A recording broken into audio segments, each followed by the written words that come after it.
মুম্বাইয়ের বিস্ময় বালকের তখন প্রবল ইচ্ছা পেস বোলার হবেন, সঙ্গে ধ্বংসাত্মক ব্যাটসম্যান। অনেক কষ্টে মুম্বাই ক্রিকেট অ্যাসোসিয়েশনের কাছ থেকে অনুমোদন জোগাড় করে পৌঁছেছেন চেন্নাই ট্রেনে, কিন্তু বিধিবাম ছোট্ট চেহারা দেখে শুরুতেই বাতিল করে দিয়েছেন লিলি। চেহারা, উচ্চতা পেস বোলার হওয়ার উপযোগী নয় একেবারেই। বিমর্ষ বিধ্বস্ত মুম্বাইকর তখন সঙ্গে থাকা প্ল্যান বি এর আশায়। অজ্ঞতা সুযোগ না পেলে লিরিক অন্তত নেটে খেলবেন, কিন্তু সেখানেও বাধা। তিনি চেন্নাইয়ের স্থানীয় ছেলে ছাড়া কাউকে বল করেন না। বিধ্বস্ত হতাশ হয়ে ফাউন্ডেশনের বাইরে টি স্টলের ছেলেটির দেখা আরেক সম্ভাবনাময় বাতিলের সাথে। পেস বোলার হতে এসে প্রত্যাখ্যান সেও। একসঙ্গে স্টেশন অবধিও এলেন পূর্ব পরিচিত। অবাক হলেও এটাই সত্যি যে অপর বাতিল পরিচিত নাম ছিল সৌরভ গাঙ্গুলি। পেস বোলার না হতে পারলেও মন্দ বোলার ছিলেন না কোনো কালেই। দেখে নেওয়া যাক বোলার সচিনের চমকে দেওয়া কিছু রেকর্ড।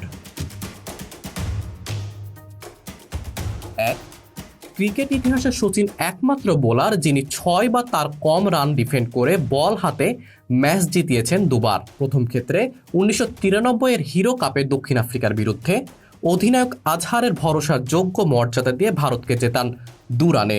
অন্যটি টাইটান কাপ 1996 সালে। চণ্ডীগড়ে অস্ট্রেলিয়ার শেষ ওভারে জিততে দরকার ছিল 5 রান। প্রথম বলেই উইকেট নিয়ে ম্যাচ জেতান অধিনায়ক সচিন।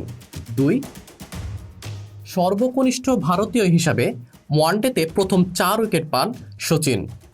শারজায় ওয়েস্ট ইন্ডিজের বিরুদ্ধে 39 রানে 4 উইকেট পেয়ে এই বিরল কৃতিত্বের অধিকারী হন তিনি। 3, একই ভেন্যুতে দুবার 5 উইকেট পান ওয়ানডেতে। কোচিতে প্রথমবার 32 রান দিয়ে 5 উইকেট পান 1998 সালে। দ্বিতীয়বার সেই কোচিতেই পাকিস্তানের বিরুদ্ধে 50 রানে 5 উইকেট পান তিনি। 4, একটি নির্দিষ্ট এশিয়া কাপে ভারতীয়দের মধ্যে স্পিনার হিসেবে সর্বোচ্চ উইকেটের মালিক তিনি।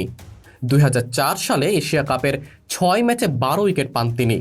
সার্বিকভাবে এই বিষয়ে তার আগে আছেন একমাত্র ইরফান পাঠান। তার প্রাপ্ত উইকেট সংখ্যা ছিল 14। 5, তার খেলা 463টি ওয়ানডে ম্যাচের মধ্যে তিনি বল করেছেন এবং ভারত জিতেছে এমন ম্যাচের সংখ্যা 234। সেই 234 ম্যাচে তার উইকেট সংখ্যা 97, গড় 33, ইকোনমি 5.11।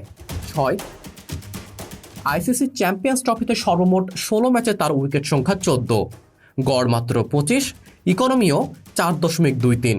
প্রকৃত অর্থে the man with the golden arm. Manoranjan Rifat, BD archive.